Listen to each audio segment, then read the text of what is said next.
இந்த காரணங்கள் அப்படிங்கிற ஒரு விஷயத்த கொஞ்சம் யோசிச்சு பார்த்தீங்க, அலசி பார்த்தீங்க அப்படின்னா நிறைய விஷயங்கள் தெரியும். இந்த காரணங்களை யார் அடிக்கடி சொல்லிட்டு இருப்பாங்க தெரியுமா? வாழ்க்கையில் தோத்து போனவங்க தான் இந்த காரணங்களை நம்பி நம்பி நம்பி அதை பற்றியே சொல்லிட்டு இருப்பாங்க.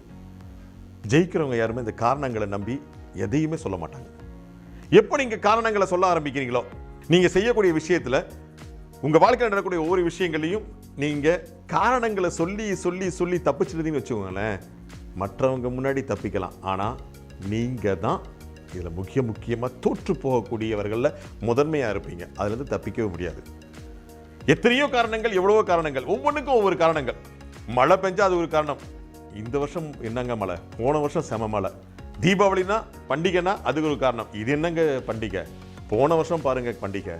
அதே மாதிரி வெளிநாடுகளில் போய் பார்க்கும்போது பார்த்தீங்க அப்படின்னா, இதெல்லாம் என்னங்க, நாங்கள் இங்கே இந்தியா தாங்க டாப் அப்படிம்பாங்க. இந்த காரணங்கள் எங்கே முடியுது அப்படிங்கிறது ஒரு சின்ன உதாரணம் மட்டும் சொல்லிடுறேன். வெளிநாட்டில் இருக்கக்கூடிய இந்தியர்களை போய் கேட்டீங்கன்னு வச்சுக்கோங்களேன், இந்தியா தாங்க டாப் அப்படிம்பாங்க. காரணம், இந்தியா வந்துட்டா சார் இந்தியாவிலேயே தென்னாடு தான் சார் டாப் அப்படிம்பா.